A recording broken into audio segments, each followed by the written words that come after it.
Okay, so let's go ahead and get started.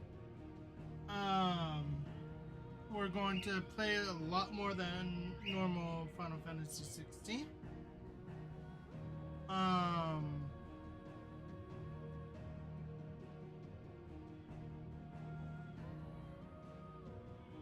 yeah.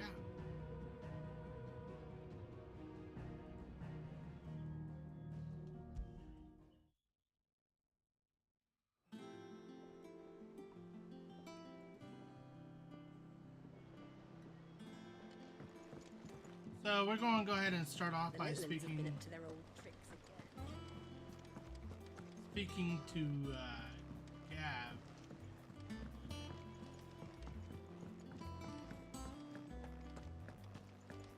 She's in my picture or not.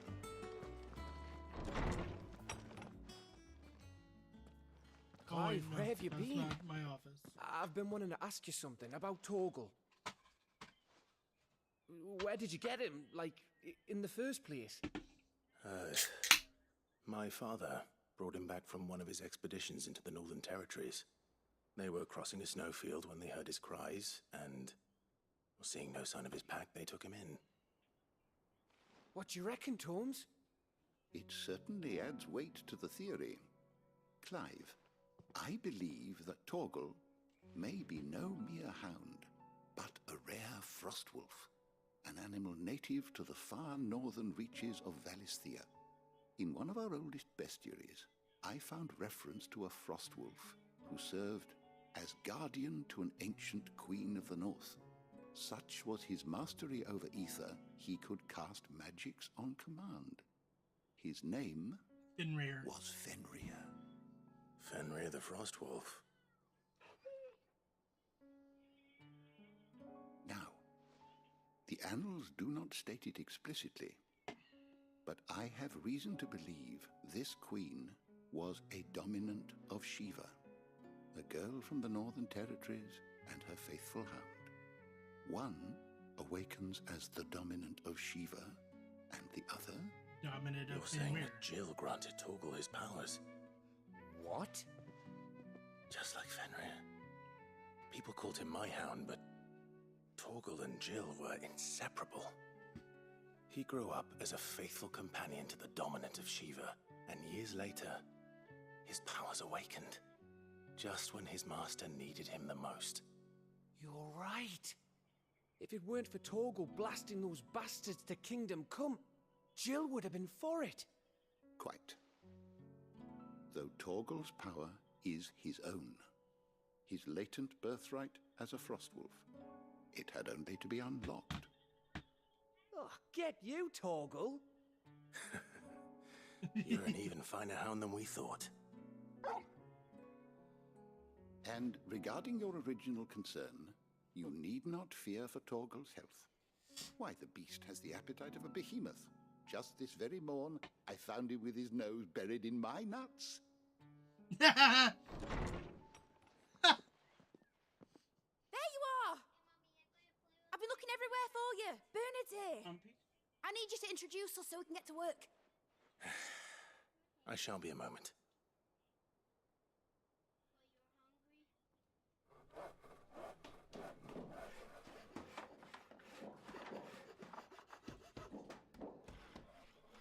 So in the morning, when he woke up, he found Torgal, or the spirit of Fenrir, in his nuts. Got it. Yep. The old man said it. Not. I'm just repeating it. Isn't it brilliant? It is. Well, I couldn't have done it without you. You and everyone else. But I promise I'll pay you back. I'm gonna work my fingers to the bone for you lot, starting right now. Just you wait. I'll make wonders like this world's never seen. Then I look forward to seeing them.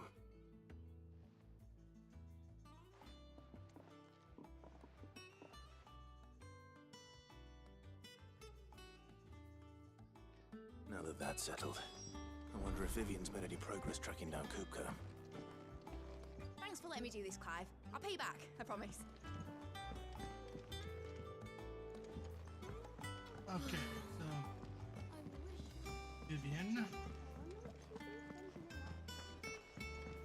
wait till mid's away to take a tour of her dungeon.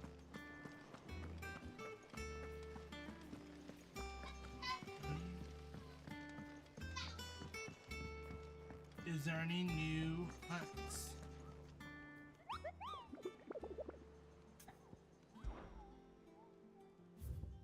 Nope, I've killed them all. Every last one of them.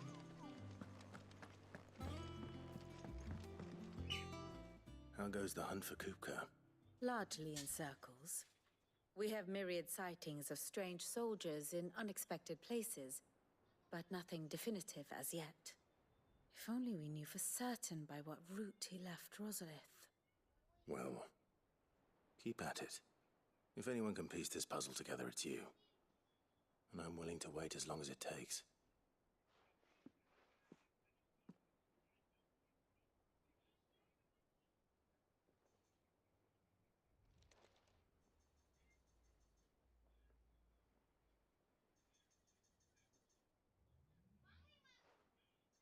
What? Here? Would that be a problem? Do you know, Clive? I believe it a mercy that you didn't inherit your father's throne. Your poor people would surely live in fear of you. What the? You have nothing to worry about on that front. I won't be claiming his crown. That is a relief. Clive, have you got a minute? We, have a guest. A guest?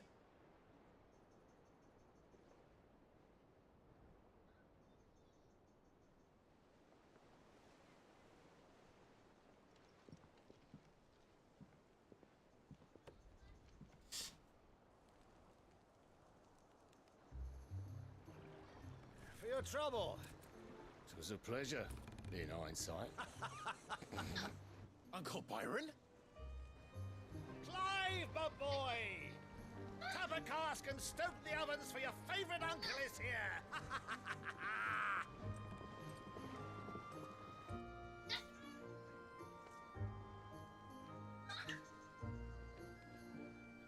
Well, shit.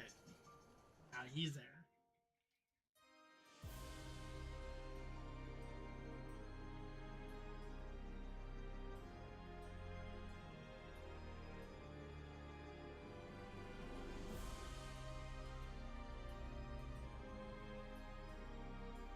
The Dhalmekian government sues for peace. How shall we respond? If they're willing to accept their fault in the matter, I see no reason to refuse them. Still, we must insist on substantial reparations. Twinside stores are not as bottomless as reported. Aye, and we have many more mouths to feed. We shall just have to have the Dhalmeks empty their treasuries for us.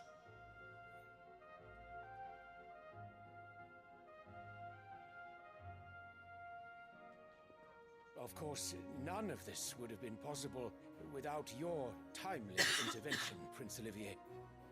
Indeed, I doubt any of us would have had the courage to trade words with the mighty Titan, nor less the wit to win him over. The Empire owes you a great debt. May the blessing of the crystals go with you, Your Highness. May the blessing of the crystals go with you. Very good.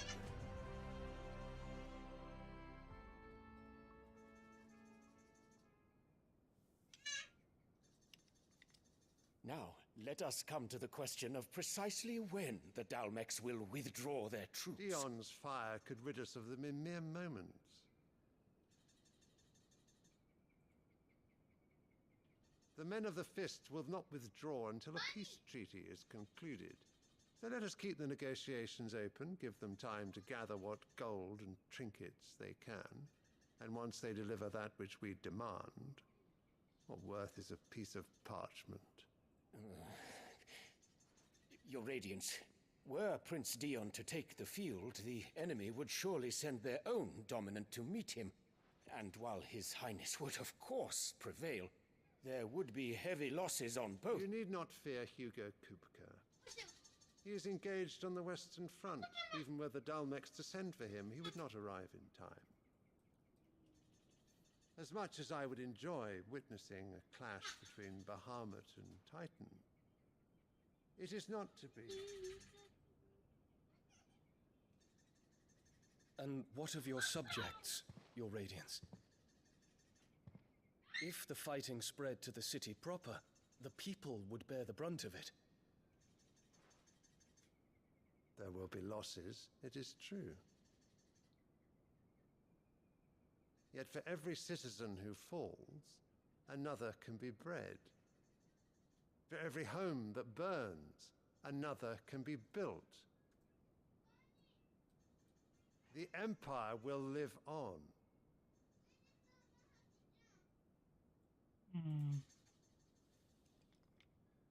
Dion? Yes, sire.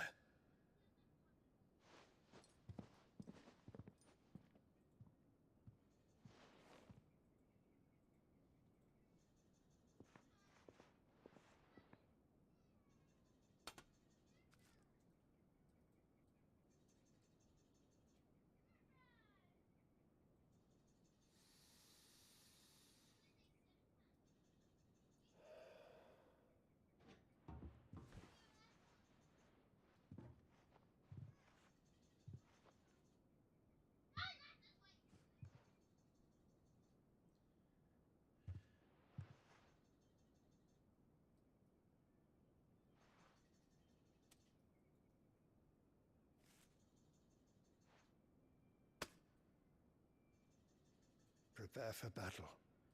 But sire... Do not make me repeat myself. Return to your camp and await my orders.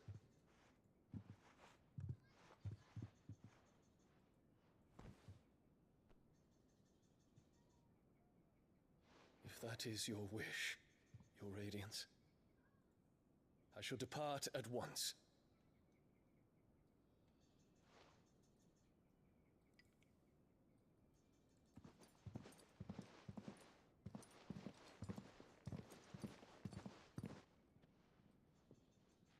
May Greagor forgive you.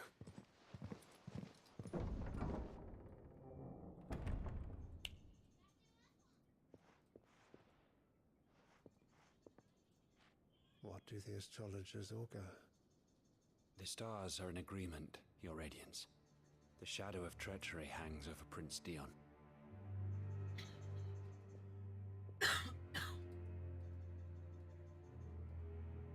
So Annabella's tales were true.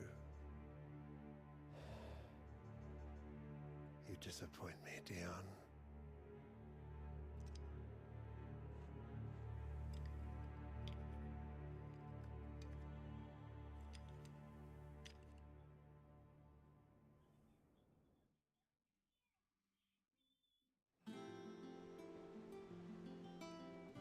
What on earth is Uncle Byron doing here?